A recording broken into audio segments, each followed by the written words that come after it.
Hello everyone, welcome to Easy Vet Anatomy. This is Dr. K.P. Sharon, and in today's video, we're going to discuss about the comparative study of scapula in different species. So let's get started. Let us discuss about the scapula of cattle. So it's a flat triangular bone situated on the anterolateral aspect of the thorax. It is directed obliquely downwards and forwards. It is attached to the axial skeleton by muscles. So that we'll call it as synsarcosis. Distally, it forms the shoulder joint with the head of the humerus.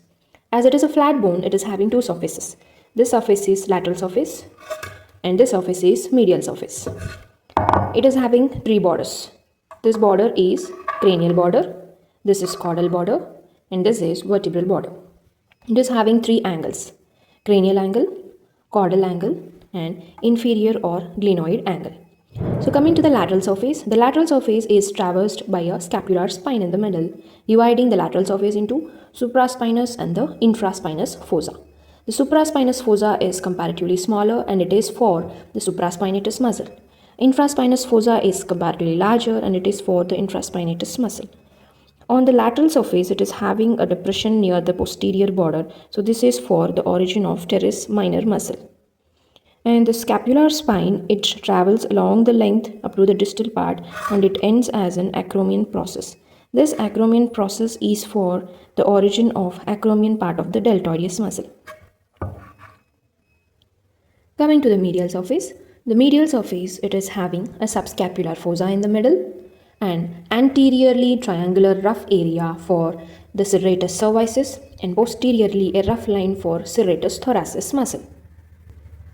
Coming to the borders, the anterior border. So this is the anterior border or the cranial border. It is thin and it is convex above and concave below. Coming to the caudal border, it is somewhat thicker and in the distal part it has a rough area for three muscles, that is scapular part of the deltoideus, long head of triceps, and teres major. In the posterior border you can appreciate nutrient foramina. And this border is the vertebral border. It is pitted. In life it is occupied by the scapular cartilage. So this border, it provides the attachment for the rhomboideus muscle. Coming to the angles. This is the cranial angle, which is thin. Caudal angle is comparatively thicker. Coming to the glenoid or the inferior angle, it has a glenoid cavity. And this is the rim of the glenoid cavity. And here you can appreciate one notch. So this notch is called as glenoid notch. The location of the glenoid notch is anterolateral in case of cattle. Superior to that, you can appreciate one tubercle called as supraglenoid tubercle or tuber scapulae. This tuber scapulae is for the origin of biceps brachii muscle. Medial to that, you can appreciate a process called as coracoid process. This coracoid process is for the origin of coracobrachialis muscle. Glenoid cavity, it articulates with the head of the humerus to form the shoulder joint. The scapula of horse. So in horse species, the acromion process is absent. And if you see in the medial side or the medial surface, the subscapular fossa is more deeper, dividing anterior and posterior rough triangular areas. And coming to the inferior angle, the tuber scapulae and coracoid process, they were more prominent. And see the glenoid cavity. The rim of the glenoid cavity is having a glenoid notch on the anteromedial aspect. On the posterolateral aspect, you can appreciate one tubercle that is called as infraglenoid tubercle.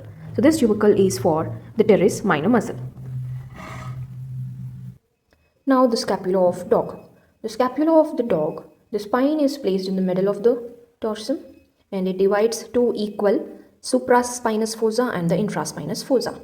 And if you see the height of the scapular spine, so it increases in height from above downwards and it terminates as an acromion process.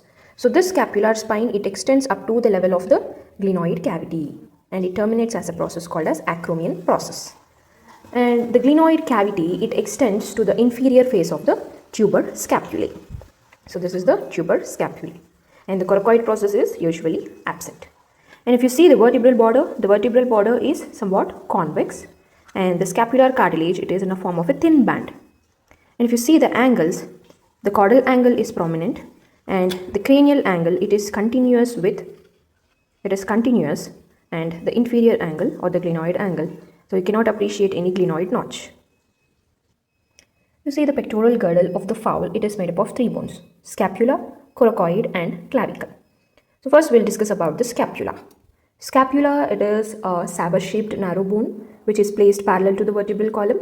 So the anterior end, it presents a depression laterally. So this part for the glenoid cavity, so where the head of the humerus it will articulate, and anteriorly it gives a projection. So this part is called as acromion process of the scapula. So you can appreciate in separate bone. So this is the acromion process of the scapula. In this part, which is projected laterally, it will articulate with the humerus and also with. Next is the coracoid bone. The coracoid bone is a rod-shaped bone. So it is directed backwards, downwards and inwards. It is having anteriorly a medially projected hook-like process. And also it contains a facet for the articulation with the head of the humerus, and also it has an articulation with the scapula.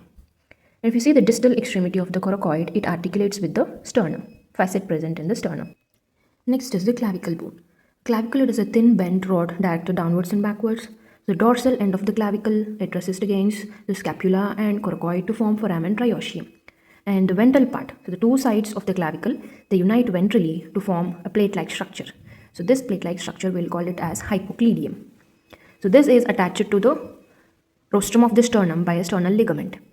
The two combined clavicles, they form furcula, and it is also called as wishbone. If this video helped you, do follow, like, share and subscribe to Easy Vet Anatomy. Thank you.